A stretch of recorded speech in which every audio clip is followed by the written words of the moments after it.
आपने थ्योरी में पढ़ा होगा कि जब हमारे पास दो पैरेलल प्लेट्स होती हैं और एक प्लेट के ऊपर मैं अगर Q चार्ज दे दूं और दूसरी प्लेट को मैं अर्थ के साथ ना कनेक्ट करूं तो जो चार्ज है वो प्लेट्स के ऊपर कैसे इंड्यूस होता है। तो क्योंकि इसके ऊपर हमने Q चार्ज दे रखा है तो Q/2 इधर आ जाएगा, Q/2 इसके इनर साइड पे आएगा और इस जो ये वाली प्लेट है जो कि अर्थ के साथ कनेक्टेड नहीं है, किसी के साथ भी कनेक्टेड नहीं है, इसके इनर साइड पे -Q/2 आएगा, आउटर साइड पे +Q/2 आएगा। जरा परफॉर्म करके देखते हैं। हमने वेन डी ग्राफ से इस प्लेट के ऊपर Q चार्ज दे दिया जो लेफ्ट साइड पे है।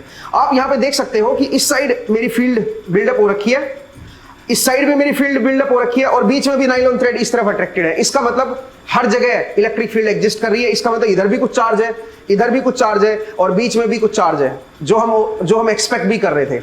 अब मैं काम कर रहा हूं, मैं राइट साइड वाली प्लेट को अर्थिंग कर रहा हूं। जैसे हम इसको अर्थ करेंगे, आउटसाइड प्लेट इधर भी इलेक्ट्रिक फील्ड जीरो होनी चाहिए, चार्ज जीरो हो जाना चाहिए और इस साइड पे भी चार्ज आपका जीरो हो जाना चाहिए, इस तरफ का। जरा चेक करके देखते हैं। अब हमने राइट साइड वाली प्लेट को अर्थ कर दिया है, इस प्लेट पे स्टिल हम वेन डी ग्राफ से Q चार्ज दे रहे हैं। तो जरा देखिए, इधर की जो इलेक्ट्रिक फील्ड है वो गायब हो गई एज एक्सपेक्टेड। बीच में तो इलेक्ट्रिक फील्ड ऑलवेज रहेगी ही, ठीक है। आप इसको अगर अर्थ कर भी रहे हो तो बीच की इलेक्ट्रिक फील्ड रहेगी।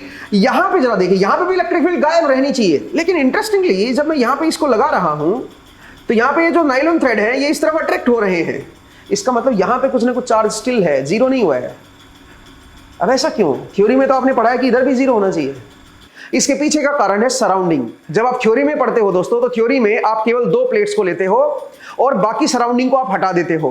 प्रैक्टिकली इसके सराउंडिंग में बहुत सारी चीजें हैं। जब आपने इसके ऊपर Q चार्ज दिया तो इसका पोटेंशियल बहुत ज्यादा हाई हो गया और सराउंडिंग की जो बॉडीज हैं उनका पोटेंशियल लो है। तो यहां पे एक इलेक्ट्रिक फील्ड अपने आप हल्की फुल्की इलेक्ट्रिक फील्ड लाइन सेटअप हो रखी है और उस वजह से इस सरफेस के ऊपर भी कुछ ना कुछ हल्का फुल्का चार्ज जरूर रहेगा।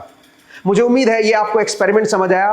पैरेलल प्लेट में जो आप चार्ज डिस्ट्रीब्यूशन पढ़ते हो ये प्रैक्टिकली आप देख नहीं पाओगे, जैसा आप थ्योरी में पढ़ते हो वैसे ही। स्फेरिकल शेल को अगर आप देखोगे, ऐसे 2-3 शेल को ले लो और आउटर शेल को अगर आप ग्राउंड कर रहे हो या किसी और शेल को ग्राउंड कर रहे हो, वहां पे कोई दिक्कत नहीं आएगी। उसको आप एक्सपेरिमेंटली भी प्रूव कर सकते हो।